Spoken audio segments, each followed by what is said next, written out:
కార్యక్రమం తీసుకున్న ఈ ప్రభుత్వం నిజంగా ప్రతిపక్ష సభ్యులకు ఏమాత్రం నిరుద్యోగ యువకుల మీద ప్రేమ ఉంటే ఈ రాజకీయాలు మారండి. మీరు ఇప్పుడే చెప్పినా మీరు మహిళల గురించి మాట్లాడే నైతిక హక్కు లేదు. మహిళలు లేకుండా మంత్రివర్గాలు నడిపించదు.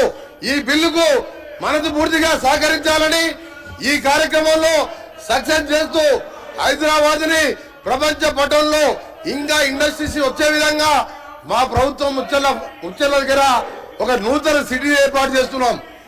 దానికోసం రీజనల్ రింగ్ రోడ్ అనే కార్యక్రమాన్ని ఒక హైదరాబాద్ చుట్టూ ఇంకా కూడా వసతులు మౌలిక వసతులు కల్పించే విధంగా రీజనల్ రింగ్ రోడ్ ఏర్పాటు చేసి ప్రపంచ పటంలో హైదరాబాద్ ఉంచడానికి పెద్ద పెద్ద పరిశ్రమలు హైదరాబాద్ కు రావడానికి ఇవాళ కార్యక్రమాలు చేసుకుంటూ రీజనల్ రింగ్ రోడ్ కూడా 7 ఏళ్ల కింద శాంక్షన్ అయితే వీళ్ళు పక్కన పట్టేసి అధ్యక్ష ఇది ఇవాళ మా ముఖ్యమంత్రి గారు వెంటబడి ఆర్ఎండ్బి శాఖ ద్వారా రీజనల్ రింగ్ రోడ్ కూడా త్వరలో ప్రారంభిస్తూ దానికి 20 రేడియల్ రోడ్డు కూడా నిర్మిస్తూ ఇవాళ నిరుద్యోగ యువతకు ఇవాళ మ్యానుఫ్యాక్చరింగ్ రంగాలకు ఆర్టిఫిషియల్ ఇంటెలిజెన్స్ కానీ ఇంకా కూడా లాజిస్టిక్ పార్క్ ఏర్పాటు చేస్తూ టౌన్షిప్ ఏర్పాటు చేస్తూ ముచ్చన్న దగ్గర ఫార్మర్ స్పోర్ట్స్ అకాడమీ కూడా ఏర్పాటు చేస్తూ ఇన్ని కార్యక్రమాలు తీసుకుంటున్నాం.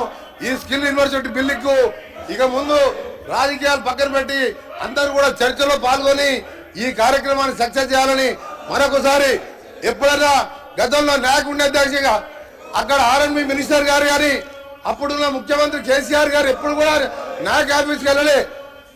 అక్కడ కన్స్ట్రక్షన్ అకాడమీలో స్కిల్ యూనివర్సిటీ స్కిల్ సంబంధించిన కార్యక్రమాలు ఎప్పుడు నిర్వహించాలి. మా గౌరవ ముఖ్యమంత్రి గారు మా నాయక్ ఆఫీస్కి వచ్చి స్వయంగా వారు అక్కడ రివ్యూ చేసి మాకు మార్గదర్శనం ఇచ్చి ఇంకా కూడా ఎట్లా పెంచాలనే ఆలోచన భాగంగానే ఈ young India university skill university తీసుకున్నాం. అందరూ కూడా సహకరించాలని విజ్ఞప్తి చేస్తున్నాం.